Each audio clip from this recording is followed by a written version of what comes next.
आपल्यासोबत आहेत. जाधवजी, काय नेमकं घडलंय? नेमकं असं घडलं का पुष्पक एक्सप्रेस मुंबईला चालली होती हं, आणि जळगाव स्टेशन सोडल्यानंतर परांडा स्टेशनच्या पहिला हं. गाडीने ब्रेक दाबल्यावर ते दोन घर्षण झाल्यावर थोडीशी चिंगड्या उडतात, आग निघते बघा ट्रेनच्या चाकामध्ये. हो हो हो तर प्रवासी काहीतरी ते दरवाजात बसले होते काही प्रवासी, हो. तर त्यांना वाटलं आग लागली. कोणता स्टेशन देखो, त्यांना वाटलं अच्छा. आग लागली. त्याच्यामुळे ते असे बोलले आग लागली आग लागली. त्याच्यामुळे लोकांनी बाहेर उड्या घेतल्या. आता बाहेर अपोजिट साईडला उड्या घेतल्यावर समोरून बँगलोर एक्सप्रेस येत होती अच्छा. आणि त्याच्या खाली काही लोक कापली गेली, म्हणजे चिरडली गेली. बर. असं आता ते नक्की किती माहित नाही, पण काही ट्रेनच्या लोकांनी बघितले, जवळ असणारे लोक ते बोलतात अंदाजे 9 ते 10 लोक आहेत, असे ते ट्रेनची लोक बघितले. तर मी स्वतः जाऊन बघितलं. साधारणपणे जाधवजी, ही किती वेळापूर्वीची घटना आहे आणि ज्या वेळेला हा सगळा ब्रेक लागलेला होता, तो ब्रेक नेमका का लावण्यात आला याबद्दल काही सांगितलं गेलं का किंवा बोललं गेलं का? एसीच्या मागे होतो, एकदम मागचा डबा होता माझा, लासून 5वा, आणि हा पुढे घटना घडलेली आहे. अच्छा. हा. साधारणपणे सगळ्या ज्या वेळेला हा ब्रेक लागला त्यावेळेला सगळ्या डब्यांमधल्या लोकांनी उड्या मारलेल्या होत्या? नाही, फक्त तिथेच ब्रेक, म्हणजे ते तो माणूस कोणतरी ओरडला, एखादा माणूस कोण ओरडला तर सांगता येणार नाही, कारण डबा फार पुढे होता आणि त्याच्यामुळे मग ते उड्या मारल्या लोकांनी फटाफट, जे दारात होते त्यांनी. म्हणजे जाधवजी, ज्या वेळेला ब्रेक लागलेला होता त्यावेळेला ठिणग्या उडाल्या असं तुम्ही म्हणताय, म्हणजे आग कुठेही लागली नव्हती पण ठिणग्या उडाल्या आणि त्यातनं कोणीतरी ओरडलं आणि ही सगळी घटना घडली. तर जाधवजी, माझा आवाज पोहोचतोय आपल्यापर्यंत? हो. हा. तुमचा आवाज क्लिअर पोहोचत नाही आमच्यापर्यंत. ट्रेनमध्ये आहे. साधारणपणे किती लोक चिरडली याचा काही अंदाज आहे? त्या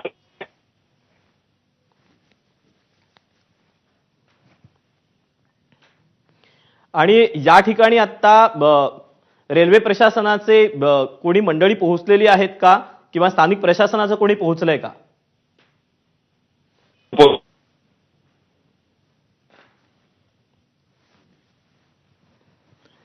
तुम्ही आत्ता आहात पुष्पक एक्सप्रेस मध्येच आहात?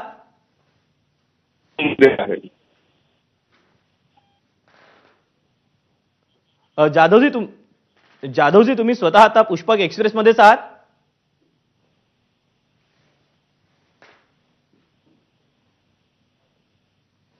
कदाचित त्यांचा जो आवाज आहे तो आपल्यापर्यंत नीट पोहोचू शकत नाहीये, परंतु प्रत्यक्षदर्शी होते बाबा जाधव. ते स्वतः या पुष्पक एक्सप्रेसनं प्रवास करतायत, जळगाववरून मुंबईच्या दिशेने येत आहेत आणि या सगळ्या दरम्यान नेमकं काय घडलं याबद्दलची त्यांनी माहिती एक्सक्लुझिव्हली एबीपी माझा दिलेली आहे. जळगाव रेल्वेच्या इथे ही मोठी दुर्घटना घडलेली आहे. जळगाववरून ही जी ट्रेन सुटली आणि त्यानंतर जे काही पुढे घडलं ते आपण जाणूनच घेतोय. आपण पुन्हा एकदा सुरेश काटेकडे जाऊया. सुरेश, अनेक प्रवाशांचा मृत्यू झाल्याची भीती वर्तवण्यात येते. बाबा जाधव यांनी देखील आपल्याला सांगितलेलं आहे. या सगळ्या दरम्यान आता काही रेल्वे प्रशासनाची मंडळी देखील या ठिकाणी पोहोचतोय असं आपल्याला समजतंय. काय नवीन अपडेट मिळत आहेत? अमोल, ही आता एक अर्धा तासापूर्वी घडलेली घटना आहे. त्यामुळे जळगावकडील आरपीएफचे जवान असतील किंवा त्या ठिकाणचे लोहमार्ग पोलीस असतील, त्या स्टेशन मास्टर, हे सगळे जे हे आहेत अधिकारी, हे सगळे त्या ठिकाणी पोहोचल्याची माहिती आपल्याला मिळाली आहे. काही पोलीस त्या ठिकाणी आलेले आहेत.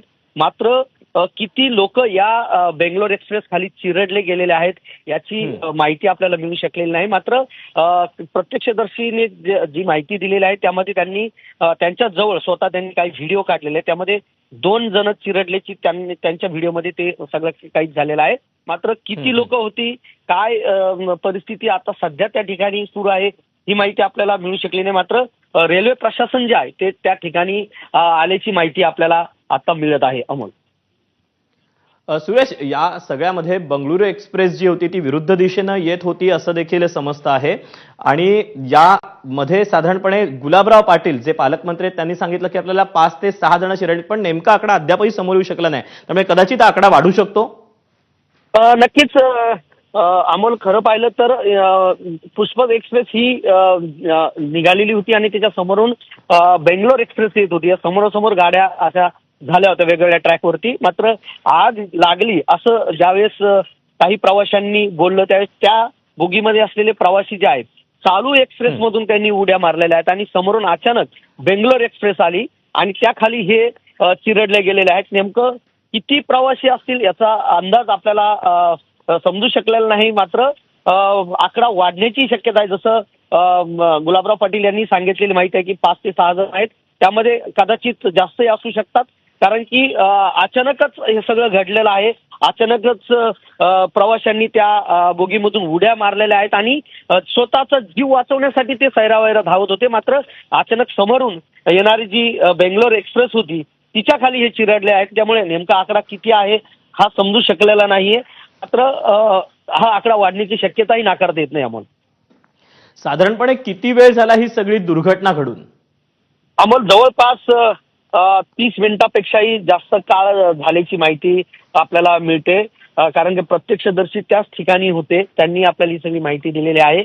अर्धा तासापेक्षाही जास्त काळ आता होऊन गेलेला आहे आणि ती एक्सप्रेस त्या ठिकाणावरून निघाल्याची देखील आपल्याला आता प्राथमिक माहिती आहे. त्यामुळे त्या ठिकाणी जे रेल्वे प्रशासन आलेले आहेत किंवा पोलीस असतील, लोहमार्ग पोलीस असतील, RPF असतील, हे सगळे त्या ठिकाणी आलेले आहेत आणि नेमकं आता किती जणांचा मृत्यू झालाय हे पाहणं महत्वाचं ठरणार आहे. किती लोक त्या ठिकाणी चिरडले गेलेत हे आपल्याला कदाचित काही वेळामध्ये आपल्याला समजेल, कारण की त्या ठिकाणून गाड्या रवाना झाल्याची देखील आपल्याला प्राथमिक माहिती आपल्याला सध्या मिळत आहे. यामुळे तेव्हा सुरेश, खरं तर हा जो संपूर्ण ही जी मोठी दुर्घटना घडलेली आहे यामध्ये खरं तर दोन्ही एक्सप्रेस जरी रवाना झालेल्या असल्या तरी यामध्ये जो एक मुख्य मुद्दा आहे तो म्हणजे आगीच्या भीतीनं अनेक प्रवाशांनी या ठिकाणी उड्या मारलेल्या होत्या, पण ब्रेक लागल्याचं तुम्ही देखील सांगितलेलं होतं, यासोबतच जे प्रत्यक्षदर्शी होते त्यांनी देखील सांगितलेलं होतं, पण केवळ ब्रेक मारल्यानंतर ठिणग्या उडाल्या, पण प्रत्यक्षात आग कुठेच लागली नव्हती.